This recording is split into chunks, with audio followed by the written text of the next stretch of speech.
In this video, we're going to talk about LeChatelier's principle and how it will look on a graph. The first graph we're going to talk about is a change in concentration, specifically an increase in concentration.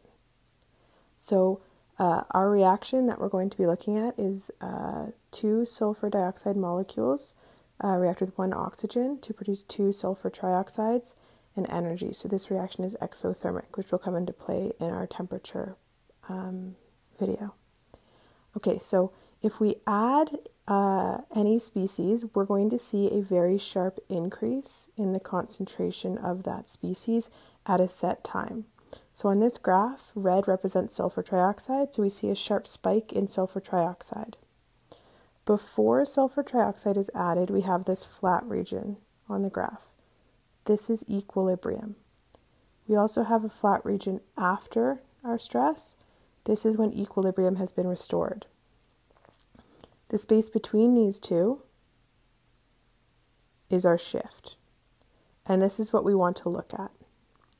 So we're going to look at a product and a reactant. So we'll start with our product that was added. So here is where our stress ended.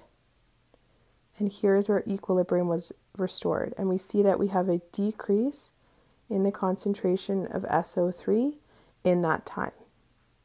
You can pick either of our reactants, so I'm going to pick oxygen. And at the time of the stress, I'm going to draw a little triangle here.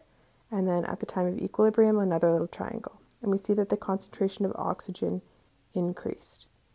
So we have an increase in reactants and a decrease in products. So this would be a shift left.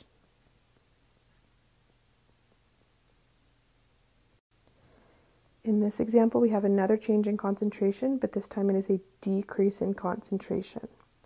So once again, we have our two equilibriums. So we have right before our stress, we have equilibrium. And after our stress, we have equilibrium, so where the graph is flat. Our stress occurs at 20 seconds. This is our stress. We see the concentration of SO3 drop suddenly, so we've removed SO3.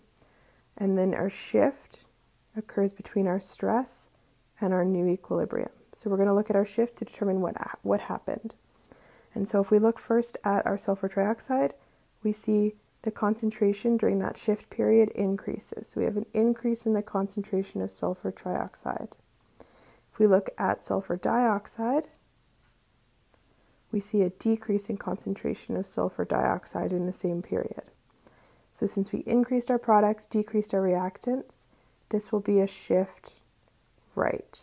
So we're replacing the removed product. Next up, we're going to look at a change in pressure, which is also a change in volume. So here we have a decrease in pressure. Because pressure and volume are inversely proportional, we'll have an increase in volume. Before we look at our graph, we need to look at our reaction. On our reactant side, we have 3 moles of gas, 2 sulfur dioxides, 1 oxygen. On our products, we have 2 moles of gas. This is going to be really important. So again, if we look at our graph, we see the establishment of equilibrium before any stress is applied and the re-establishment of equilibrium afterwards. We see our stress is applied at 20 seconds, and then we see our shift occur after. So our stress, if you look, we see the concentration of all 3 species drops. And that's because we've increased the volume. So concentration is the number of moles over the volume. If the volume of the container increases, the number of moles doesn't change, the concentration is going to significantly decrease. So a sudden drop in concentration of all species indicates a change in volume. If we look though, so we're going to first look at a product or a reactant, so sulfur dioxide, we see that there's an increase in sulfur dioxide after this shift. We look at a product, we see that there's a decrease in sulfur trioxide. We have a bigger volume, so increase in volume. That means it's going to shift to the side with more moles of gas. So we take up more space. So that's going to be a shift left, which is what we see on our graph.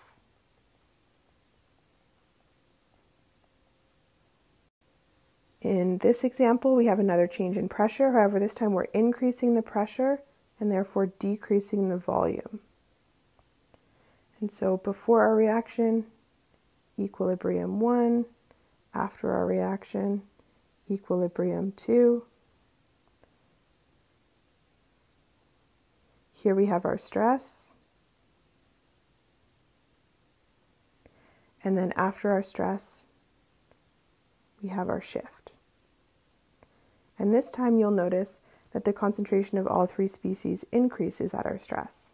This is because if we decrease the volume, concentration is moles over volume, if this volume goes down, our concentration must go up. So sharp increase in concentration for all species.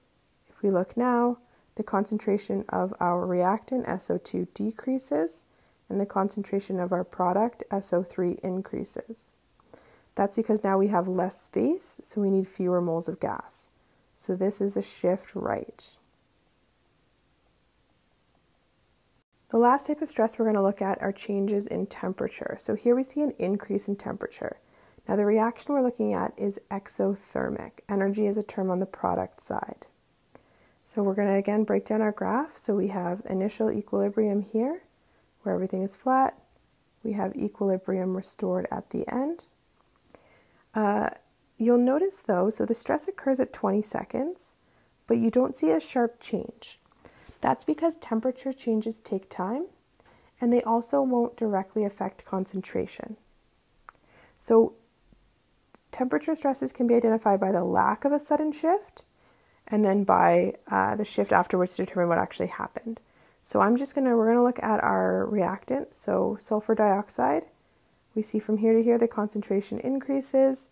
Sulfur trioxide, the concentration decreases. So we increased the temperature. It shifted left, so the reaction wanted to use up that added energy by shifting left. And our final slide is another temperature change. However, this time it's a decrease in temperature. So again, initial equilibrium, final equilibrium. We have our shift at our stress at 20 seconds. No sharp changes tells us it's temperature, and then our subsequent shift after our stress. And in our shift again, we can look at our reactant, so sulfur dioxide, and we see that that concentration is decreasing. We can look at our product, sulfur trioxide, and that concentration is increasing. And so that tells us that this is a shift right. And so temperature was removed, so energy was removed. So the reaction is going to shift to produce that removed energy, to change potential energy into kinetic energy.